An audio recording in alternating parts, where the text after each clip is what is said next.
Today's video is going to be on something that I really enjoy collecting, and it's CRT TVs.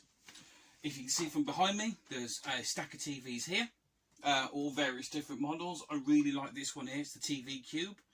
I may show that off in a different video. It's black and white, but it's got radio in the top, cassette tape down the side, and it looks really, really nice hooked up to like a ZX81 or something like that. Just looks the part. If you can see from behind me as well, we've got Vectrex, and there's the Amstrad screen. Behind you there's another CRT. For anyone who's watched my videos as well, you might notice something is different from up here. I'll get to that in a minute. But a question I get asked is, has it got composite? Has it got SCART? Has it got, you know, HDMI? A lot of these older TVs, are really interesting looking ones, only have RF in. You could just like hook up, say, like a Spectrum to it with RF. You get a bit of a blurry picture. You can hook up older systems like the Master System or Mega Drive, even the PlayStation. But you can get Netflix on them. You can get YouTube on them. You can hook up various different things to them. You can, with some adapters, even play PlayStation 4, even PlayStation 5, Switch and stuff like that. But this video is just going to be a simple one, because I didn't know this at the time when I got one, but the PlayStation 3 is a perfect tool for using TVs with just the RF in. You can switch it on and it will automatically put the output into HDMI. But if you switch it on and hold the button for like 3 to 5 seconds, I think it is, you'll hear it beep twice, I think it is, and then it will change it over to the to RF. Then you can use your cable from the PlayStation 1 or PlayStation 2 that's got the RF cable in, plug it in and hook it to the back of these TVs. So I'm just going to show that today, show these TVs working. Well, I'm going to show one TV working, maybe two, depends if I can actually. I've got to take it down from storage and hook it up. We'll see. And you'll also see why in a second why it's difficult to move these things around. So, the TV I'm going to use today to demonstrate that you can still use Netflix and watch modern programs on these, is this. And you can see now why I'm not going to be moving these TVs around a lot. So I may do 2 TVs, may just be 1.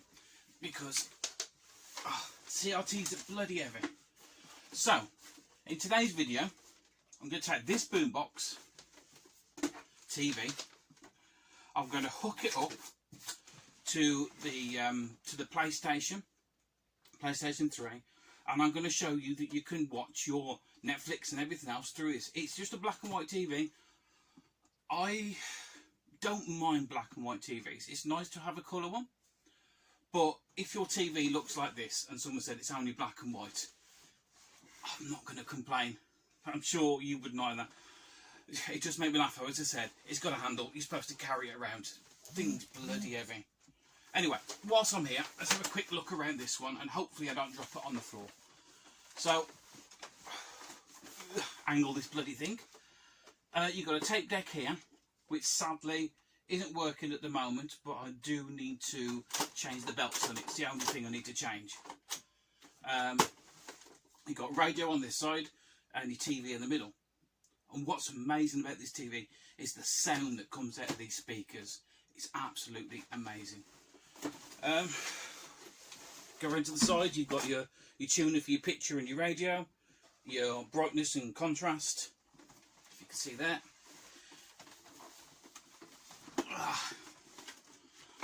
Bloody thing. You've got your RF in, and I think, what was the other one? Oh, the external aerial for your radio. And on this side you can actually hook this up as actual speakers for a different radio, or a record player, which I've had this using this as the speakers for a record player. As I said, very good sound comes out of this. Story behind this TV, just recently picked this up, and the guy who sold it to me said that this was the TV they had in their caravan when he was growing up. What a TV to have. Anyway, I'm going to put this on the floor before it breaks my legs. So yeah, let's go and hook this up, and let me get on to showing you it actually working, and working really well. Right, here we are. I've got the PlayStation hooked up to the TV now, just with the standard RF in. It's the same one that you get, you know what the RF looks like, but the PlayStation plug that you get, you use on the PlayStation 1, PlayStation 2, and it also works on the PlayStation 3.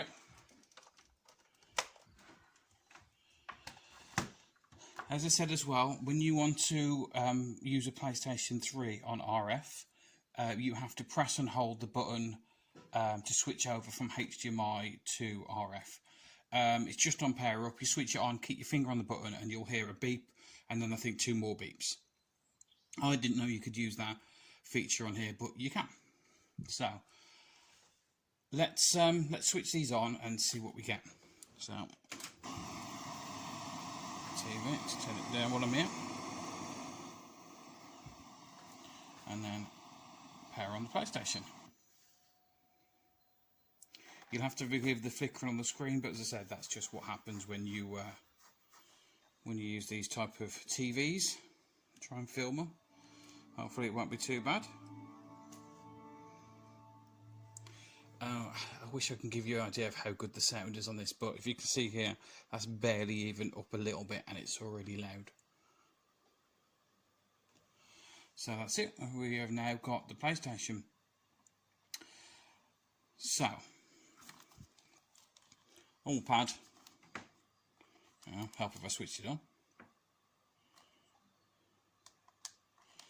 That's it. And just navigate around as you normally would. So if we go to Netflix to begin with, and this is what I think people are too scared to get these kind of TVs, because yes, granted they look nice and everything else, but how can you practically use them? There's no TV signal coming to them, stuff like that. You're limited to what you can actually plug into RF. But as I said, absolutely perfect for the PlayStation 3. And I also think Xbox 360 as well, but I've never tried the Xbox 360. So just wait for it to load up. You know, I mean, though, it does look a really nice TV.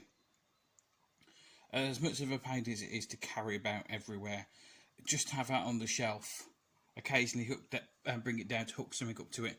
Hopefully as well, I'm not sure if it will or whether the event will go ahead, but if this may end up going to Revival just to be used for other people to play on, because just it draws you to it, doesn't it? Really, it's there we go. I apologise with the focus on this. It's probably going to jump in and out.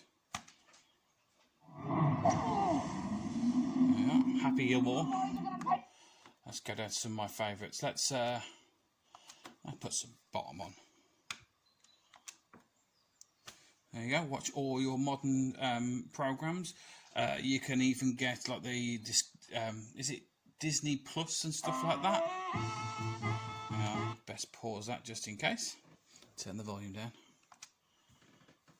What I do like as well, if you can see here, these meters at the top with the actual sound. Yeah, it just looks the part. It really, really does. It does cut off, if you notice as well, this TV does cut off a little bit on this side, and it's got a little black bar across the bottom there. But, do you know what? I can live with it. I really can.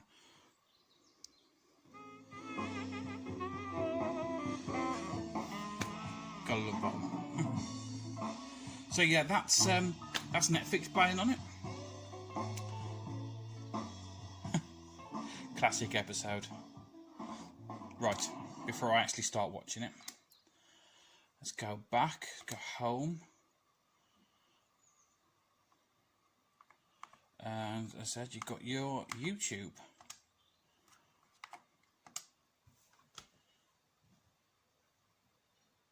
So yeah, I do find it quite funny to actually be able to watch these programs. My wife just comes in sometimes and looks at me, or messing about with something like this on the TV, and she's like, "What are you doing now?" But yeah, granted, it's not the most practical in the world. It really isn't. But it's just a bit of fun, isn't it? Really. Can you imagine though how much this must have been when it first came out? Bloody expensive. It's got to be mid to late 80s, that style. Oh look, there's Roblox. Right, let's go search, because there we are. Got a bit of Sega Zombie, and here's a shameless plug. Greetings YouTube, Sega Zombie here, and welcome to YouTube of the Month 2021 edition. Watching YouTube on this CRT TV.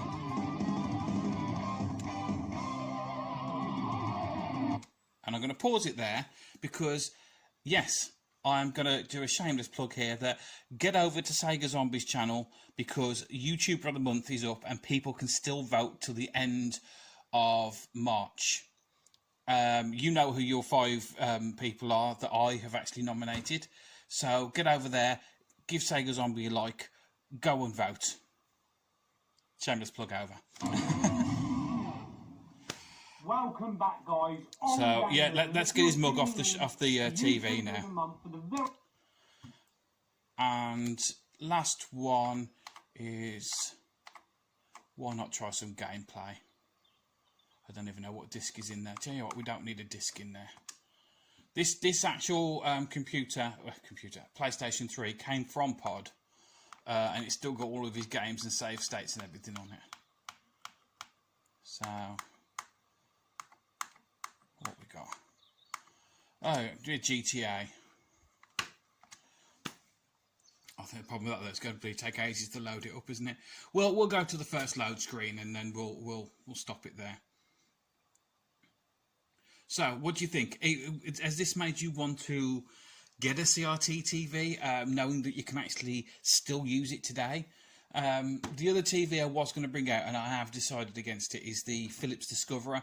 I was only going to bring it down just because it's colour, so you can show you a difference in the two. But, yeah, here we are. Classic old school loading times. Takes forever.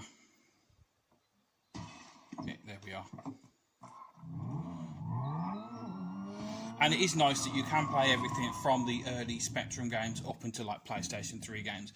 And you can use lots of adapters as well to actually get it, something from HDMI into that. I have found you get a bit of lag with that. So I just wanted to show the simplest option that you've got. I mean, if we're all gamers, a lot of people will have an old PlayStation 3 lying around, or if not, you should be able to pick one up fairly cheap. So if you get a TV that you really like, just like this one, and you have a PlayStation 3 hooked up to it, you're set for everything that you want. You can also, as I said, exactly the same cable, just switch it out and put a PlayStation 1 or PlayStation 2 in there as well. So yeah, if you're interested in CRT TVs, don't be scared to go and pick one up. Just give it a go, enjoy it, I tell you what, put it somewhere safe and don't move it again afterwards, because as I said, they're really, really heavy. Right, I'm going to leave it there, and I will catch you all again next time. Bye.